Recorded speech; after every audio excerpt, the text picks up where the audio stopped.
Bismillahirrahmanirrahim.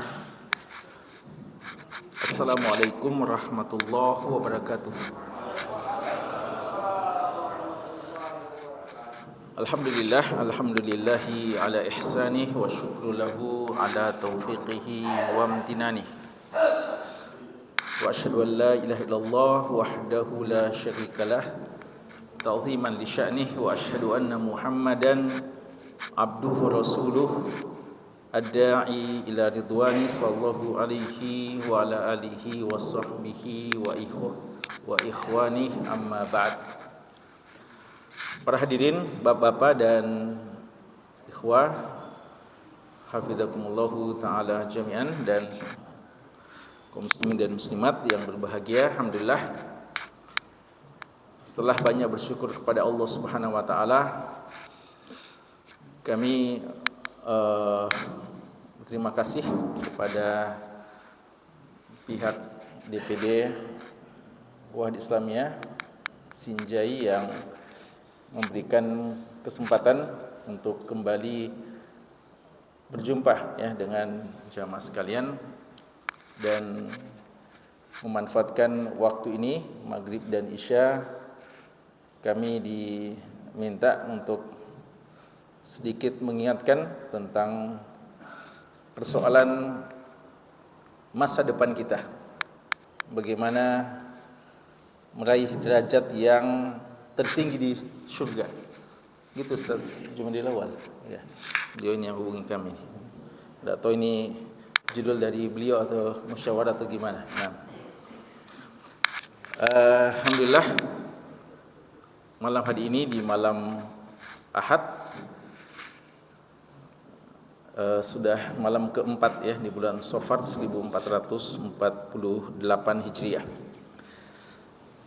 Ketika kita bicara tentang meraih derajat tertinggi di surga, artinya kita sepakat bahwa akhir dari kehidupan kita hanya ada dua kemungkinan tempat.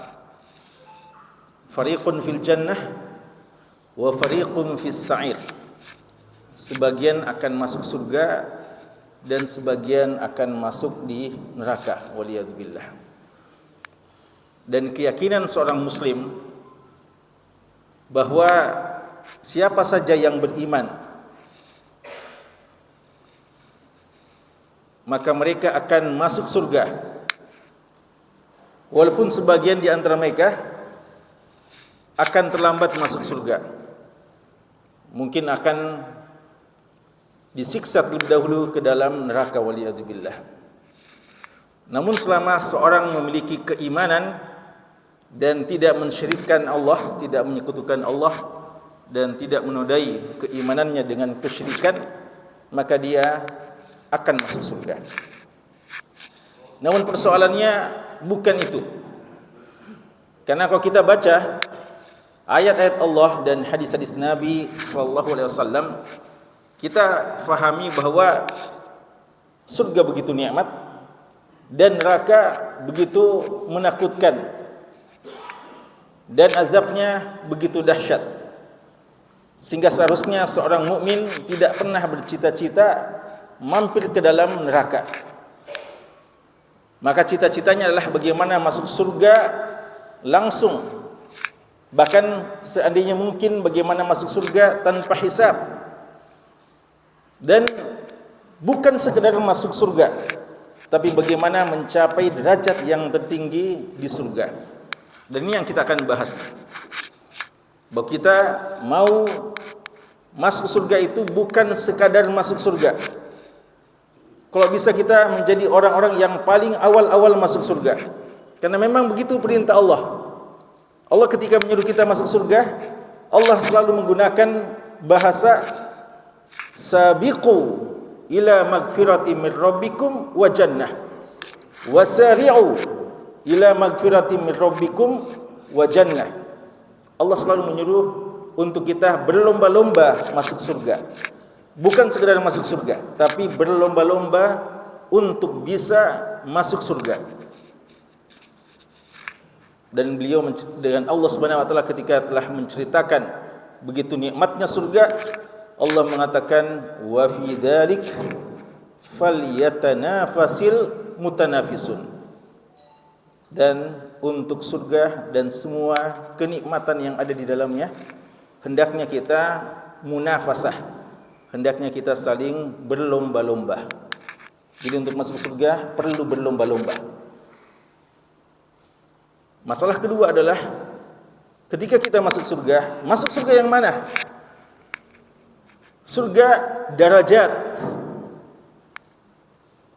Allah Subhanahu wa taala telah menggambarkan surga itu adalah darajat. Derajat-derajatnya sangat banyak di sisi Allah Subhanahu wa taala. Hum darajatun 'indallah. Mereka-mereka itu bertingkat-tingkat di sisi Allah Subhanahu wa taala, di surga Allah Subhanahu wa taala. Kalau saja semua orang mukmin masuk surga, lalu derajat-derajat tingkatan-tingkatan itu bagaimana cara pembagiannya? Allah mengatakan walikullin darajatun mimma amilu. Mereka-mereka itu punya tingkatan-tingkatan berdasarkan amalannya. Dan inilah menunjukkan keutamaan amal-amal soleh. Bahwa memang yang paling penting tauhid, yang paling penting adalah keimanan, yang jauh dari segala macam noda kesyirikan, itu yang terpenting, syarat sah untuk bisa masuk surga. Tapi setelah masuk surga, seorang dituntut untuk punya cita-cita yang besar, punya himmah aliyah, bahwa ingin masuk surga, cepat masuk surga, dan ingin masuk surga di surga yang tertinggi. Dan gimana mencapainya? Ada amalan-amalannya. Walikullin darajatun mimma amilu. Ada amalan-amalan yang bisa menjadikan kita bertingkat-tingkat di sisi Allah Subhanahu wa taala. Dan dalam hadis Abu Hurairah yang terkenal, Nabi kita sallallahu alaihi wasallam mengatakan, "Idza sa'altumullaha fas'aluhul firdaus." Kalau kita minta kepada Allah, berdoa, banyak doa kita, banyak permintaan kita, tapi permintaan yang paling penting, di antara permintaan yang paling penting adalah minta masuk surga. Bahkan Nabi kita SAW mengatakan, minta surga firdaus, fa innahu a'lal jannah wa awsatuha. Karena surga firdaus adalah surga yang paling tinggi dan surga yang terbaik. Jadi kita diajarkan untuk punya obsesi yang tinggi, cita-cita yang tinggi. Bukan cita-cita rendahan, yang penting masuk surga. Itu tidak bagus seperti itu. Memang kita mesti cita-cita masuk surga, tapi bukan sekedar yang penting masuk surga. Tapi bagaimana mencapai surga yang terbaik, tingkatan-tingkatan yang tertinggi dalam surga. Dan ini yang menjadi pokok pembahasan kita.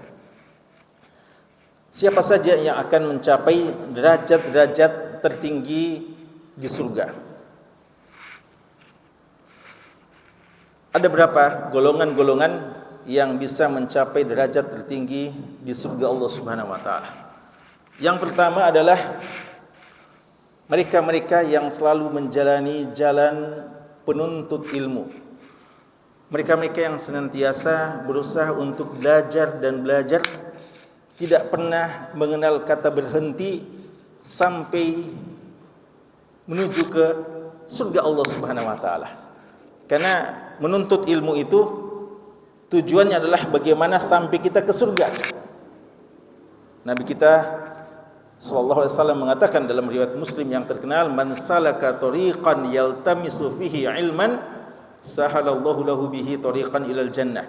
Siapa yang menuntut ilmu, menjalani jalan dalam perjalanan menuntut ilmu, pada hakikatnya dia jalan untuk menuju surga Allah dan akan dimudahkan masuk surga.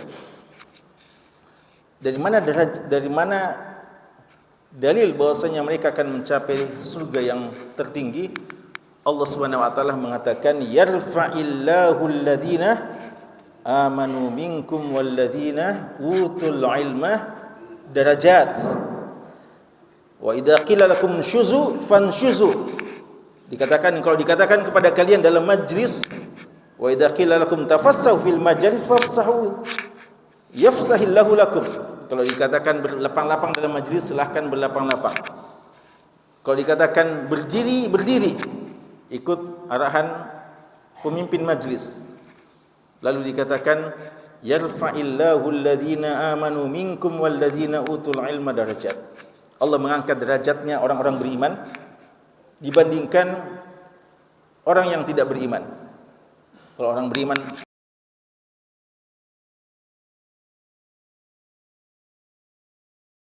safilin akan dikembalikan kepada derajat yang paling rendah. Bahkan Allah katakan inna syarrad dawabi indallahi alladhina kafaru fahum la yu'minun. Makhluk yang paling jelek, yang paling buruk di sisi Allah bukan binatang, tapi orang-orang yang kufur kepada Allah Subhanahu wa taala, karena mereka tidak beriman. Mereka lebih buruk daripada binatang-binatang yang ada. Begitu kata Allah Subhanahu wa taala. Maka yarfa'illahu alladhina amanu minkum. Orang beriman diangkat derajatnya oleh Allah. Tapi setelah orang beriman cukup banyak, alhamdulillah. Siapa lagi yang diangkat? Walladzina utul ilma darajatin. Dan setelah penyeleksian di antara manusia, ada yang beriman dan ada yang tidak beriman, diangkatlah derajat orang beriman. Lalu di antara orang beriman yang diangkat derajatnya adalah orang-orang yang diturunkan kepadanya ilmu, para penuntut-penuntut ilmu, orang yang senantiasa berusaha untuk belajar dan belajar. Karena ilmu ini tidak pernah ada batasnya. Tidak akan pernah ada di antara kita yang selesai dalam menuntut ilmu. Tidak kenal kata pensiun. Ilmu begitu luas. Lautan ilmunya Allah Subhanahu wa taala tidak akan bisa ditulis oleh pena apapun, dan tidak bisa digunakan semua lautan-lautan yang ada. Akan habis untuk menulis kalimat-kalimat Allah Subhanahu wa taala. Maka kita belajar dan belajar, dan orang yang paling tinggi derajatnya adalah yang paling banyak ilmunya di sisi Allah Subhanahu wa taala. Dan inilah keutamaan mereka-mereka. Abdullah bin Abbas radhiyallahu anhu diriwayatkan dari beliau, sebagian menyebutkan bahwa Abdullah bin Abbas radhiyallahu anhu ketika membedakan antara orang beriman tidak berilmu dan orang beriman plus berilmu, bagaimana perbedaannya? Kata Abdullah bin Abbas radhiyallahu anhu bahwa orang-orang yang beriman lagi berilmu diangkat derajatnya dibandingkan orang beriman tanpa ilmu itu 700 derajat. 700 derajat. Walikulli darajah aw ma baina darajataini masiratu 500 sanah. Dan antara satu derajat ke derajat berikutnya, yaitu 700 derajat perbedaannya, dan antara satu derajat ke derajat berikutnya itu perjalanan 500 tahun. Wallahu alam ya. Asar ini disebutkan ya oleh Ibnu Qudamah dalam Mukhtasar Minhajul Qasidin, dan asalnya disebutkan juga oleh Imam Ghazali dalam Ihya beliau, dan disebutkan juga oleh Ibnu Jauzi dalam Minhajnya, bahwa begitu tafsiran Abdullah bin Abbas radhiyallahu anhu. Artinya perbedaan yang sangat mencolok antara ulama-ulama kita dengan yang kurang dari mereka, dan tentu saja ini terus akan ada perbedaannya sebanyak ilmu yang ada pada orang tersebut. Maka jemaah sekalian, ini satu cara ya. Di antara cara kita untuk bisa mendapatkan derajat yang tertinggi di surga adalah dengan terus menuntut ilmu, terus belajar dan terus belajar. Dan tidak ada kata berhenti untuk kita belajar. Mungkin kita akan selesai dari satu fase pendidikan tertentu, tapi belajar agama ini tidak diukur dengan pembelajaran yang sifatnya formal. Taklim-taklim yang seperti ini kalau kita manfaatkan dengan baik, maka kita bisa menjadi seorang yang mendalam ilmunya dan luas ilmunya. selama kita memang benar-benar sungguh-sungguh dalam menuntut ilmu. Ini yang pertama. Yang kedua, di antara orang-orang yang berhak mendapatkan surga yang tertinggi adalah orang-orang yang memperbanyak ibadah kepada Allah Subhanahu wa taala, dan secara khusus memperbanyak solat-solat sunnah mereka setelah disiplin dengan solat-solat wajibnya. Dan itu bisa difahami dari hadis Tsauban radhiyallahu taala anhu, ketika beliau menyebutkan, ya, dan hadisnya diriwayatkan oleh Ahlus Sunan dan juga Imam Muslim meriwayatkan, bahwa Tsauban radhiyallahu anhu pernah ditanya oleh seorang tabi'in, Ma'dan bin Abi Talhah al-Ya'muri. Ma'dan bin Abi Talhah al-Ya'muri, seorang tabi'in, pernah mendatangi Tsauban. Tsauban ini maulanya Rasulullah sallallahu alaihi wasallam. Beliau adalah seorang budak yang dibebaskan, dimerdekakan oleh Nabi sallallahu alaihi wasallam, dan beliaulah di antara sahabat yang pernah, karena beliau turun firman Allah, wa may yuti'illah war rasula fa ulaika ma'al ladzina an'ama Allahu 'alaihim minan nabiyyin wasiddiqin wasyuhada wassalihin wa hasuna ulaika rafiqa. Beliau yang pernah datangi Rasulullah sallallahu alaihi wasallam dan mengatakan, ya Rasulullah, saya ini selalu menemanimu, tapi ada waktu-waktu saya akan pulang ke rumah, dan setiap saya pulang ke rumah ketemu sama keluarga, bercengkrama, bahagia juga, tapi selalu saya rindu untuk kembali ketemu dengan engkau Rasulullah. Jadi beliau selalu rindu untuk kembali lagi kepada majlis Nabi kita sallallahu alaihi wasallam. Lalu beliau sedih, kalau di dunia ini saja kadang ada waktu-waktu saya tidak bisa lagi ketemu Rasulullah, walaupun dalam setiap hari hampir selalu ketemu. Gimana lagi kalau nanti di akhirat, jangan-jangan Rasulullah masuk surga dan saya tidak masuk surga, dan jangan-jangan kalau saya juga masuk surga tingkatannya terlalu beda, maka saya tidak bisa ketemu dengan Nabi sallallahu alaihi wasallam. Gimana solusinya wahai Rasulullah? Beliau pernah mengeluhkan hal itu kepada Rasulullah. Lalu Rasulullah menjawab, turun firman Allah, wa may yuti'illah war rasula, dan seterusnya. Siapa yang taati Allah dan Rasulnya, maka dia akan bersama dengan mereka-mereka itu, bersama, digabungkan nanti di hari kiamat dengan para nabi, para siddiqin, para syuhada, as-solihin, wa hasuna ulaika rafiqa, dan mereka adalah sebaik-baik teman di surga kelak. Itu Tsauban. Tsauban dalam hadis ini didatangi oleh Ma'dan bin Abi Talhah al-Ya'muri. Beliau tanya kepada Tsauban, tunjukkan kepadaku amalan yang terbaik, amalan yang bisa dengannya saya masuk surga dan paling dicintai oleh Allah Subhanahu wa taala. Tsauban waktu ditanya diam, tidak langsung menjawab. Penasaran ini Ma'dan, ulangi lagi pertanyaan yang sama, belum dijawab. Ditanya lagi yang ketiga, barulah setelah itu beliau menjawab.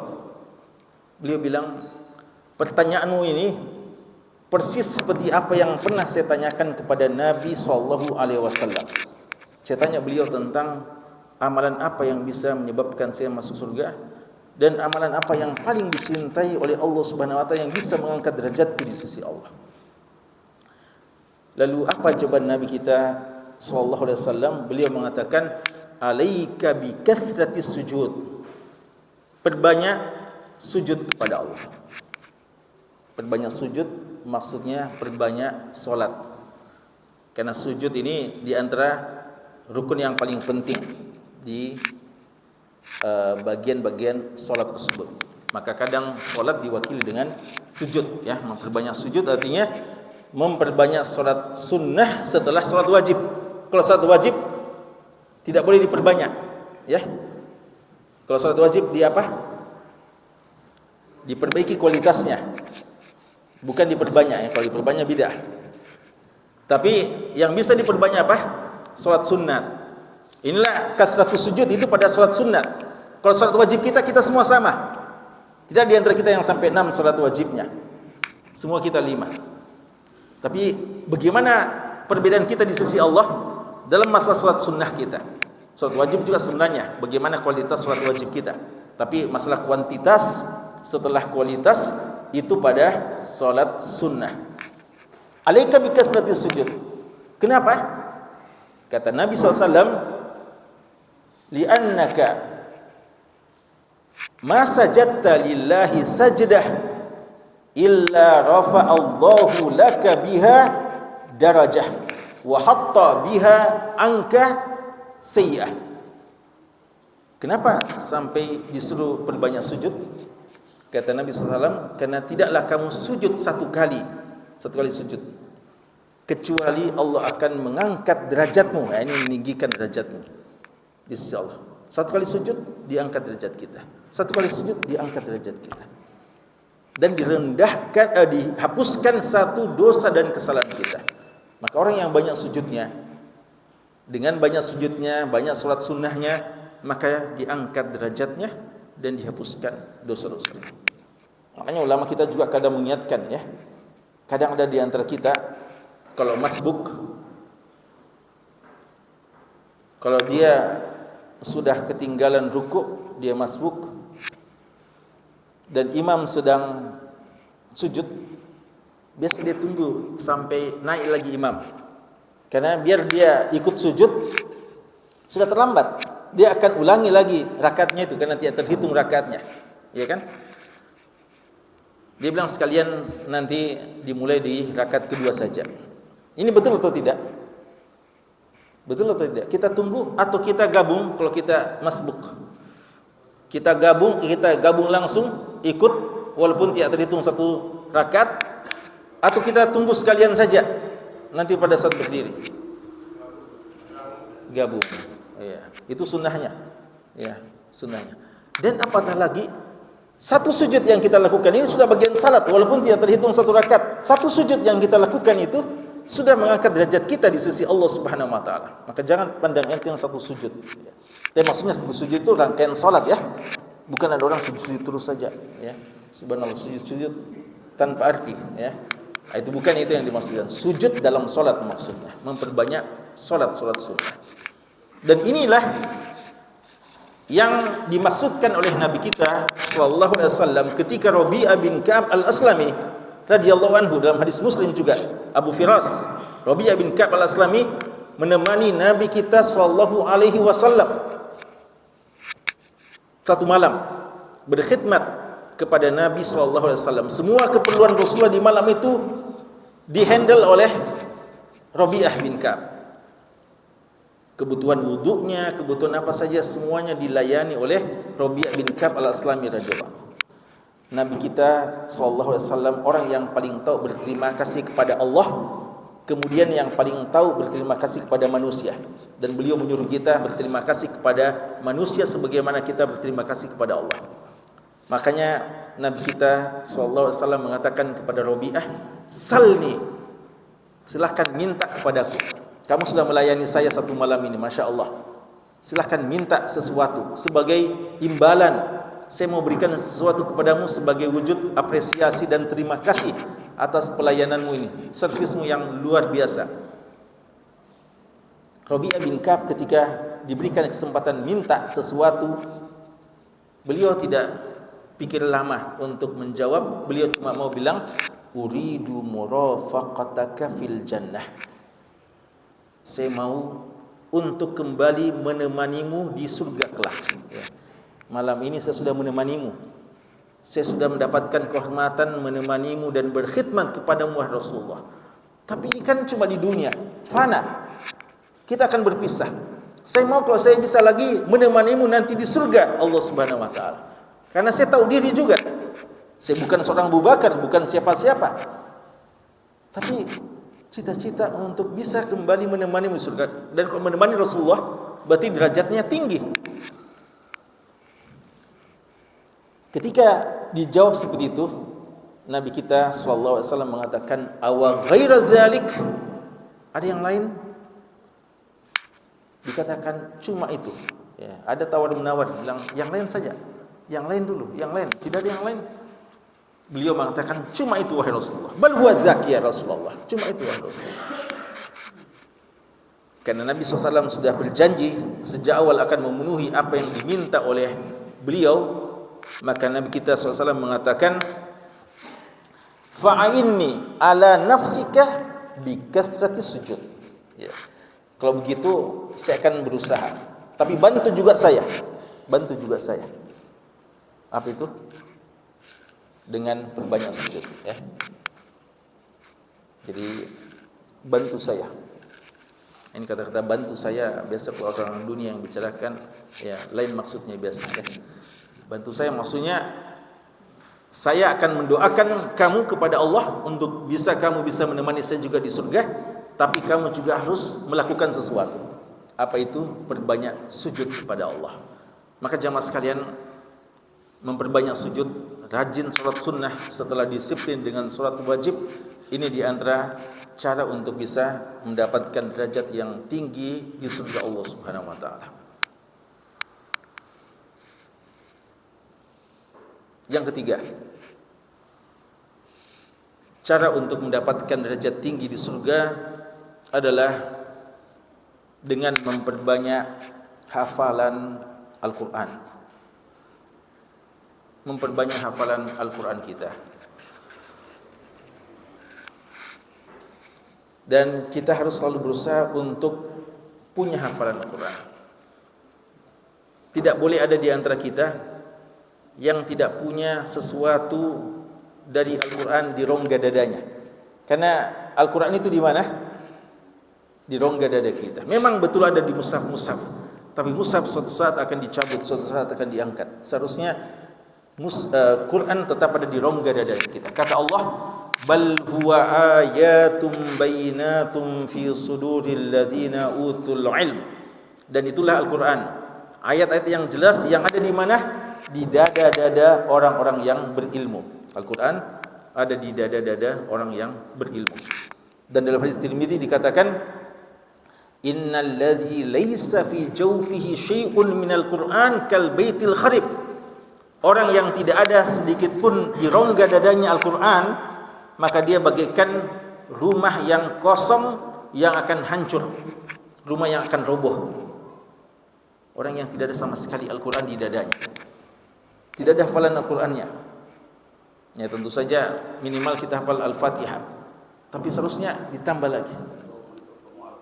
Ya. Oh iya, betul. Alhamdulillah. Saya kira semuanya hafal Al-Fatihah insyaallah. Tidak sah salatnya kalau tidak, iya, tidak sah salatnya kalau tidak hafal Al-Fatihah. Iya, itu minimal. Maka harus kita pacu diri kita bahwasanya alhamdulillah kita sudah punya modal Al-Fatihah. 7 ayat, tidak pernah kita lupa Al-Fatihah. Kenapa? Karena kita rajin mengulang-ulanginya. Ya, seandainya ayat-ayat yang lain juga kita perlakukan seperti Al-Fatihah, maka hafalan kita juga Masya Allah seperti itu. Kenapa mesti menghafal Quran? Ini kalau kita mau mendapatkan derajat tinggi di surga Allah Subhanahu wa taala. Dalam hadis Abu Daud dikatakan, yuqalu li sahibil Quran, ya, hadis Abdullah bin Amr bin As radhiyallahu anhu, beliau menyebutkan bahwa Nabi sallallahu alaihi wasallam bersabda, yuqalu li sahibil Quran, akan dikatakan kepada sahabat Al-Quran di hari kiamat. Ini hari kiamat sudah, ya. Iqra wartaqi warattil kama kunta turattilu fid dunya. Nanti di hari kiamat ada murajaah, ya, istilahnya sebagian orang murajaah kubra ini. Ini murajaah yang paling ditunggu-tunggu di hari kiamat. Akan dikatakan kepada penghafal Quran, Iqra, bacalah, wartaqi, dan setiap kamu membaca naik lagi derajatmu, naik, warattil, dan baca dengan tartil. Ini caranya membaca apa? Dengan bagaimana kita membaca? Tidak ada lagi Al-Quran di hari kiamat. Tidak bilang, iya saya mau baca tapi mana Al-Quran? Kasih kat dulu Al-Quran. Tidak. Tapi dengan hafalan kita, Iqra wartaqi warattil kama kunta turattilu fid dunya, sebagaimana dulu kamu juga membacanya di dunia. fa inna manzilataka inda akhir ayatin taqra'uha.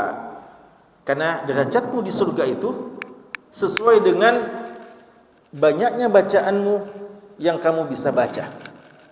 Kata ulama kita, gimana bisa membaca kalau tidak ada Al-Quran, tidak lagi mushaf? Berarti hafalannya.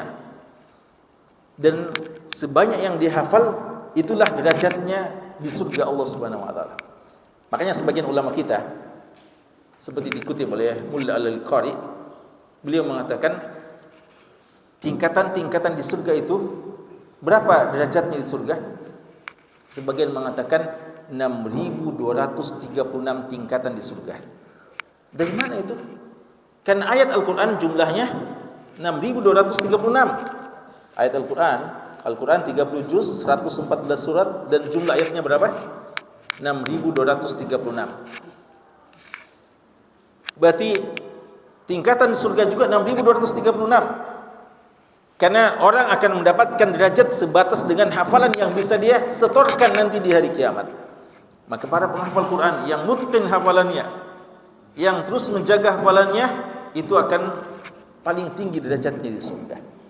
Tapi ingat, hafalan yang memang selalu dijaga, bukan hafalan yang pernah kita hafal, bukan hafalan yang pernah diwisudakan, yang pernah dirayakan khatamannya, tapi bagaimana selalu menjaganya dan menjaganya agar bisa nanti ketika ada tesnya nanti di hari kiamat, murojaah kubronya itu, kita bisa membaca dengan baik sehingga derajat kita. Jadi kalau kita setiap satu ayat kita baca, naik lagi derajat kita. Satu ayat lagi kita baca, naik lagi dah.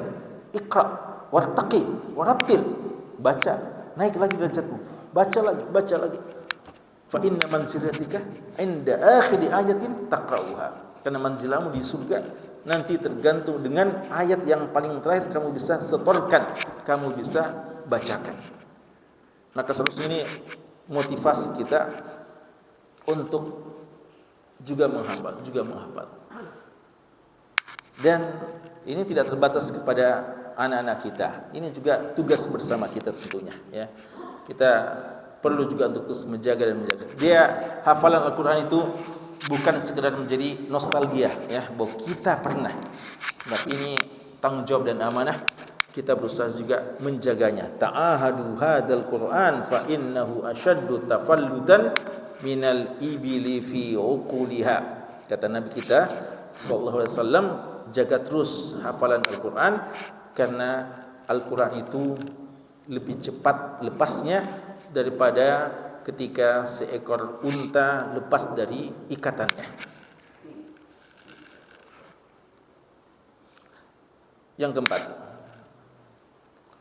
di antara manusia-manusia yang memiliki derajat yang paling tinggi di surga adalah orang yang paling baik akhlaknya, orang yang paling baik akhlakul karimahnya. Walaupun mungkin dia bukan seorang yang banyak solat sunnahnya, bukan orang yang banyak puasa sunnahnya. Orang yang banyak salat sunnahnya kita sudah sebutkan tadi. Orang yang banyak puasa sunnahnya juga, ini orang yang banyak puasa sunnahnya pahalanya itu tidak terbatas, ya. Karena orang yang puasa itu wa ana ajzi bihi, saya yang membalasnya, kata Allah. Kita tidak tahu berapa balasannya. Orang yang puasa adalah orang yang sabar, dan orang yang sabar pahalanya berapa? Innama yuwaffas sabiruna ajrahum bighairi hisab, tidak ada batasannya, hanya Allah yang tahu. Jadi orang yang banyak puasanya, banyak salatnya itu tinggi sekali derajatnya.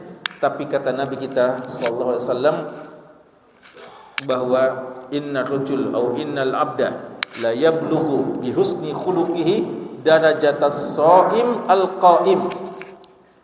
Sesungguhnya seorang hamba disebabkan akhlaknya yang baik, akhlakul karimahnya, dia bisa mencapai derajat as-shaim al-qaim, orang yang rajin puasa sunnah dan rajin salat sunnah. Kita kadang melihat sebagian orang, masya Allah, baik salat sunnahnya, baik puasa sunnahnya, alhamdulillah, bagus. Tapi tentu saja kita harapkan itu tercermin dengan akhlaknya juga yang baik, ya. Adapun kalau menjadikan kita sombong, menjadikan kita bangga diri, kita tidak memiliki akhlak yang baik, maka puasa kita yang banyak puasa sunnah dan salat-salat sunnah itu kadang tidak menyelamatkan kita dari neraka Allah Subhanahu wa taala. Nabi kita SAW pernah ditanya tentang seorang wanita yang banyak salat sunnahnya di tengah malam dan banyak puasa sunnahnya, tapi lisannya tidak pernah berhenti untuk menyakiti tetangganya. Kata Nabi kita SAW, ia finnar, dia di neraka. Ya. Sebaliknya kata beliau, innal abda la yablughu bi husni khuluqi darajatas shaim al-qaim. Seseorang mungkin tidak terlalu istimewa salat sunatnya, tidak terlalu istimewa puasa sunnahnya, tapi dengan akhlaknya yang mulia bisa mencapai derajat as-shaim al-qaim, sama dengan derajat orang yang banyak puasa sunnah dan banyak salat sunnah.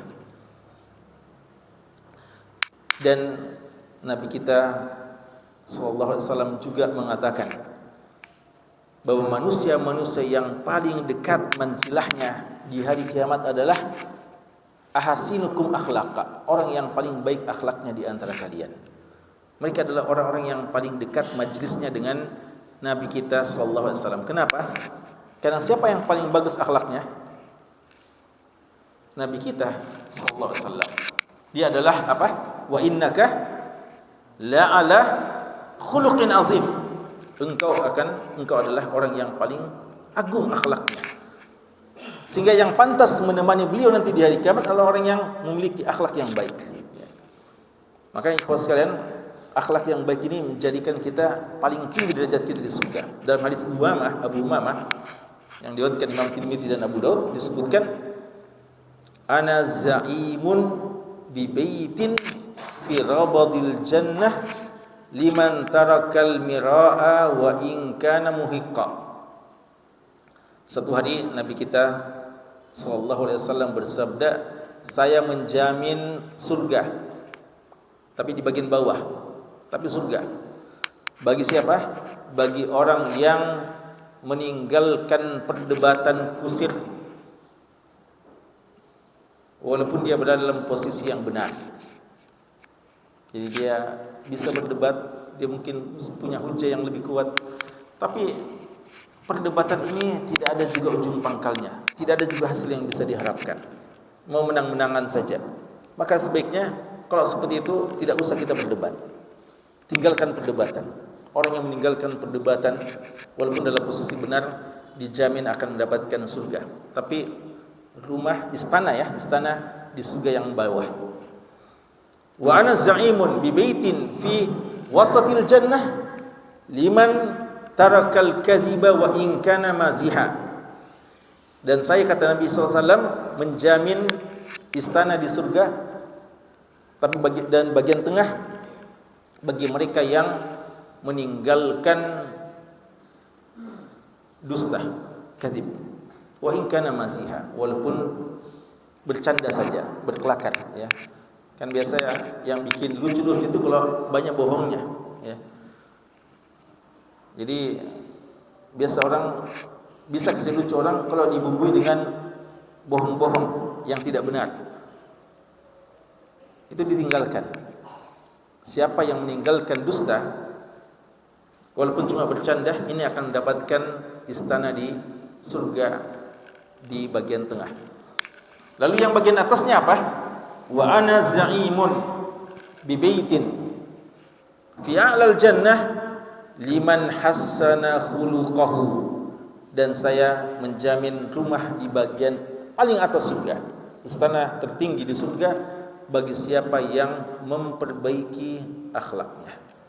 Jadi subhanallah, ya, orang yang paling tinggi derajatnya di surga adalah orang yang paling baik akhlaknya. Maka sekali lagi, jangan cuma memperhatikan persoalan akidah. Masalah akidah masalah yang paling penting. Dia adalah jalan kita untuk selamat di surga kelak. Dialah tiket yang harus kita miliki untuk bisa masuk surga. Tapi tidak cukup sampai situ. Jangan juga cuma mengandalkan ibadah-ibadah kita, tapi perbanyak akhlak yang mulia. Apa itu akhlak yang mulia? Kira-kira yang mana akhlak yang mulia? Berapa itu akhlak yang mulia? Hasanah khuluqahu. Berapa akhlak yang mulia? Kalau kita semua ini berapa orang di sini? Berapa orang Ustaz? Ya. Ya. 60-an ya. Kira-kira kalau kita satu persatu sebutkan akhlak yang mulia, sampai 60 atau tidak? Sampai ya? Jadi akhlak mulia itu begitu banyak ya. Jadi usahakan kita bisa memiliki semua akhlak yang mulia itu. Akhlak yang mulia adalah bersabar, jujur, baik kepada tetangga, baik kepada tamu, senyum ketika berjumpa dengan saudaranya, suka memaafkan, dan seterusnya. Begitu banyak akhlak-akhlak yang mulia. Seharusnya ini kita pelajari ya. Makanya pelajaran-pelajaran akhlak itu, adab itu bukan konsumsi anak kecil kita saja ya, bukan konsumsi anak TK dan SD kita saja, tapi dia adalah sesuatu yang perlu dipelajari dan dipraktikkan pada kita semuanya dan jaga terus. Dan dialah salah satu dakwah yang paling efektif ya. Metode dakwah yang paling efektif adalah akhlak yang mulia. Begitu banyak orang tertarik akan agama dengan akhlak yang mulia, dan begitu banyak orang yang lari dari agama disebabkan akhlak yang buruk. Fabima rahmatin minallah lintalahum walau kunta faddan ghalizal qalbi lam faddu min hawlik. Karena rahmat Allah engkau ini wahai Muhammad lembut kepada pengikutmu. Seandainya kamu keras, bengis, kejam, lam faddu min hawlik, tentu mereka akan lari dari kamu. Ya, jadi diingatkan Nabi kita SAW tentang akhlak yang mulia tersebut. Yang paling terakhir yang kami mau sebutkan di kesempatan kali ini, cara kita untuk mencapai derajat tertinggi di surga adalah berjihad. Tidak ada derajat yang paling tinggi di surga melebihi derajat jihad mujahid fi sabilillah. Dalam hadis Abu Hurairah radhiyallahu anhu, Bukhari dan Muslim, atau hadis Bukhari, disebutkan inna fil jannah mi'a darajah. Ini lebih tansis ini ya. Jadi kalau tadi kita sebutkan ada sebagian ulama menyebutkan derajatnya di surga itu berapa? 6.236. Itu istimbat dari hadis tadi, tapi bukan nas. Kalau ini nas, memang nas artinya dalil yang sharih, gamblang, eksplisit memang. Inna fil jannah mi'a darajah. Di surga itu ada 100 derajat. Jadi 100 derajat. Siapa yang paling tinggi? A'addahallahu ta'ala lil mujahidina fi sabilillah. Yang Allah peruntukkan bagi para mujahid fi sabilillah. Ma bainad darajataini bainas sama'i wal ard. Subhanallah ya. Masya Allah, perbedaannya antara satu derajat dengan derajat berikutnya sangat jauh. Sejauh perbedaan antara langit dan bumi. Ini hadisnya sahih ya, riwayat Bukhari, bahwa 100 derajat, lalu antara satu derajat ke derajat berikutnya sejauh perbedaan antara langit dan bumi. Jadi perbedaan yang sangat mencolok, dan yang paling tinggi adalah mujahid fisabilillah. Dan ini suatu hal yang mungkin kita katakan lumrah, wajar dan pantas, karena para mujahid adalah mereka yang telah mengorbankan jiwa, raga, nyawa dan harta mereka untuk menegakkan kalimat Allah Subhanahu wa taala. Dan mujahid yang dimaksudkan adalah mereka-mereka yang berjihad fisabilillah, siap qital, menegakkan agama Allah Subhanahu wa taala di medan-medan jihad yang memang Allah tetapkan. Namun jihad dalam makna khusus, makna perang, itu tidak ada setiap waktu ya. Artinya tidak setiap waktu dia wajib. Dia hanya ada pada waktu-waktu tertentu dan di tempat-tempat tertentu. Ya mungkin kalau hari ini kita katakan jelas di Palestina, ya di beberapa tempat. Kalau kita di Indonesia alhamdulillah dalam keadaan aman, maka bagaimana kita menjadi seorang mujahid fisabilillah dengan jiwa dan harta kita? Kita masih berpeluang untuk bisa menjadi orang-orang yang semacam ini.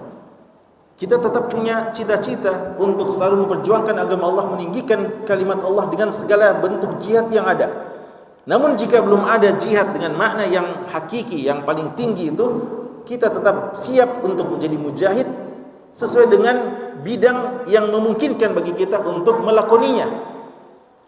Dan di antara jihad yang paling nyata hari ini adalah jihad dengan dakwah dan tarbiyah kita.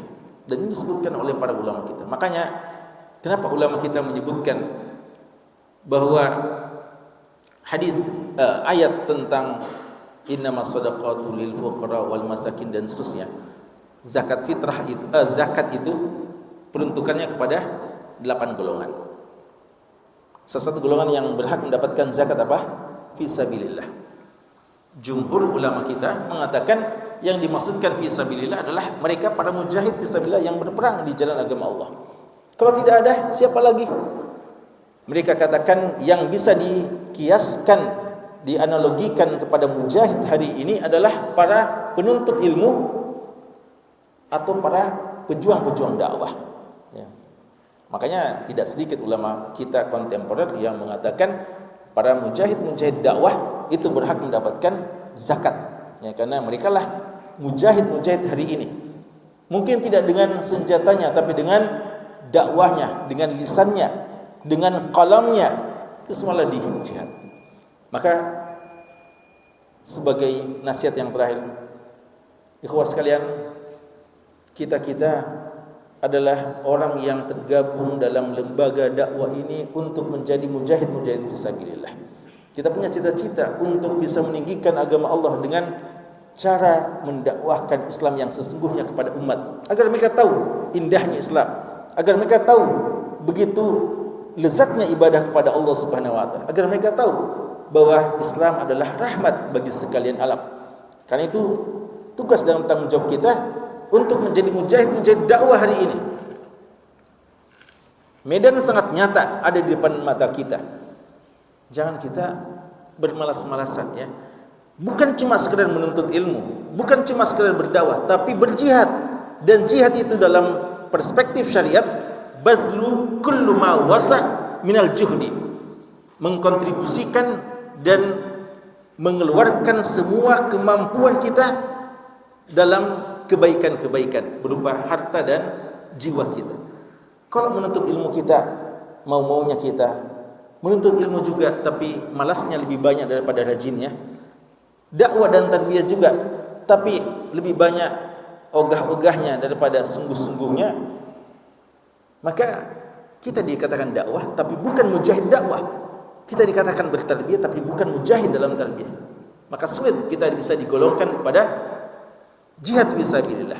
Karena tugas kita hari ini untuk bisa mencapai derajat mansilah yang tertinggi di surga Allah Subhanahu wa taala adalah bagaimana kita menjadi mujahid fisabilillah, siap mengorbankan jiwa dan harta kita untuk agama Allah Subhanahu wa taala. Jika kita cinta surga, rindu akan surga, rindu bermajlis dengan Nabi kita sallallahu alaihi wasallam, maka azamkan, tekadkan untuk melejitkan potensi kita untuk memperbanyak kuantitas ibadah kita dan terus meningkatkan kualitas ibadah kita agar kita bisa masuk surga, bukan sekedar masuk surga tapi kita mencapai surga yang tertinggi. Caranya cukup banyak dan kita telah sebutkan berapa? 5 di antaranya. Ya.